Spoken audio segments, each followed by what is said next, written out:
Hola, buenas tardes.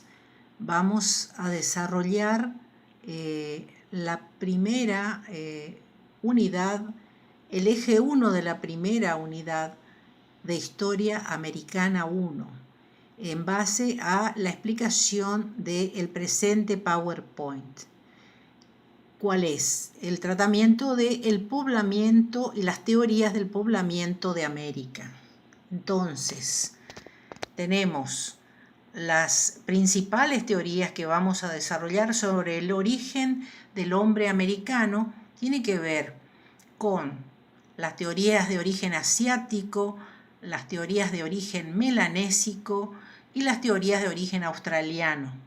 ¿Por qué nos interesan esas tres teorías? Porque están muy vinculadas a la formación y el desarrollo de las futuras culturas precolombinas, las tres más importantes que fueron consideradas o significadas como las tres civilizaciones más importantes precolombinas de América para los hombres que descubrieron, los europeos que descubrieron América, que serían los mayas, los incas y los aztecas. Pero para el desarrollo del poblamiento americano en nuestra región es muy importante la teoría de origen melanésico y de origen australiano. Por eso nos interesan las distintas rutas de poblamiento, las primeras, las ya comprobadas, como fueron a través del estrecho de Bering, y las migraciones oceánicas que están más vinculadas a el poblamiento prehistórico de nuestra región. Entonces, ahora pasamos a la siguiente filmina, la filmina número 2, que nos habla de la antigüedad probable del hombre americano en nuestro continente.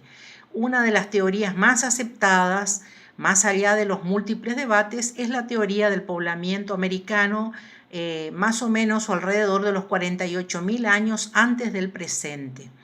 Y nos hablan de pueblos, cazadores, recolectores, habituados a todo lo que sería frío extremo, en hombres que han desarrollado una cultura, una economía y una sociedad que generalmente llegan ya portando tecnología del Paleolítico, fines del Paleolítico y principios del Neolítico, tema que vamos a desarrollar en las siguientes clases. En general, hombres acostumbrados a la caza a largos periodos de recorrido, son pobladores no sedentarios, nómadas estacionales, con instrumentos y herramientas adaptadas para la caza de megafauna, es decir, animales gigantes. Eso se dio a lo largo de todo el continente y también de la región misionera. Luego pasaríamos a explicar en la siguiente filmina qué significó el neolítico o la entrada al neolítico de muchos de los hombres que llegan a América con conocimientos previos a ese periodo, es decir, conocimientos, herramientas, estrategias de caza y hábitats y conductas reconocidas como de fines de la última etapa de la periodo de la piedra vieja, conocida en la prehistoria, pero que en América van a desarrollar lo que se llaman los conocimientos básicos y van a tener características totalmente distintas a los orígenes de donde provienen, que probablemente sean la mayoría asiáticos, y el neolítico que se desarrolla en América y que van a desarrollar estos pueblos cazadores-recolectores en América, van a adquirir características propias. Ese también es un tema que vamos a desarrollar en las siguientes clases. Entonces traté de, con las filminas, ir desarrollando las características principales del neolítico e ilustrando con imágenes de cómo era una familia de cazadores-recolectores que vivían en los llamados por los arqueólogos y antropólogos sitios taller, es decir, temporariamente habitaban en lugares donde hubieran cuevas para protegerse del frío y que les proveyeran de muchos elementos o sobre todo piedra que fuera posible con ella fabricar instrumentos y herramientas para sus casas. La siguiente filmina ya es el desarrollo de las distintas teorías del poblamiento americano. Acá inclusive presentamos las teorías que tienen que ver con relatos de los viajeros europeos, donde entran teorías fantásticas y teorías mitológicas. Esto es como una introducción previo a ya el abordaje de las teorías del poblamiento americano en base a teorías científicas. Entonces analizamos qué son las teorías pintorescas, las distintas teorías que traían los europeos de la época de la conquista, referidos, digamos, a todo lo que tiene que ver con distintos preconceptos o prejuicios culturales que traen los europeos cuando entran en contacto por primera vez con pueblos precolombinos. Entonces analizamos o hacemos un relato y un repaso por esas teorías consideradas pintorescas.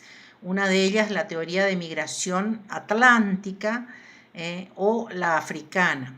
Después vamos a también, como a modo de ilustración, explicar qué fue la teoría autoctonista de Florentino Ameghino y qué significado tuvo esa teoría, más allá de que fue descartada, ya que sentó las bases para los futuros centros de investigación y de estudio en Latinoamérica de los orígenes del hombre y de las primeras grandes universidades que trataban el tema de la investigación de las ciencias naturales y todo lo que tenía que ver con los orígenes de la antropología en Latinoamérica. Y luego sí pasamos a las teorías específicamente científicas, las más reconocidas, las inmigracionistas de origen asiático, los principales teóricos y las principales escuelas, concentradas básicamente en la teoría norteamericana de Alex Herdlicka, en la teoría australiana de Méndez Correa y en la teoría oceánica de Paul Rivet. Estas serían básicamente algunas de las ideas centrales que vamos a tratar. Luego nos concentramos en cada una de ellas, ¿sí? Teoría sobre el poblamiento de América basada en la teoría inmigracionista, como sería la teoría principal, de dónde provienen la mayoría de origen asiático, en la que todavía concuerdan la mayoría de los grandes teóricos y científicos actuales, y la segunda, que habla específicamente de la escuela norteamericana que encabezaba Alex Herdlicka para agregar rasgos y características a la teoría científica de origen asiático. Y después pasamos ya directamente a la teoría oceánica para explicarla. Básicamente, uno de los grandes teóricos más completos que aportó y sumó a la teoría norteamericana de Herdlicka sería la de Paul Rivet. Concluimos siempre con ilustraciones explicando la diferencia que había entre la teoría de Paul Rivet, que era polirracial, que aporta muchos datos e informaciones antropológicas y etnográficas, y luego sí concluimos con imágenes propias del periodo paleolítico en nuestra región. Eso sería básicamente para iniciarnos y para explicar cómo la mayoría de estos hombres prehistóricos de fines de la era del hielo fueron los antepasados de las futuras culturas precolombinas de toda América, ¿sí? Pero también de nuestra región. Pasaríamos con posterioridad a esta clase a introducirnos en el poblamiento prehistórico de nuestra región. Acá faltaría señalar la importancia que tuvo el poblamiento prehistórico en nuestra región para luego, con el cambio climático, la aparición de la selva subtropical y la llegada de la gran cultura tupí-guaraní a nuestra área.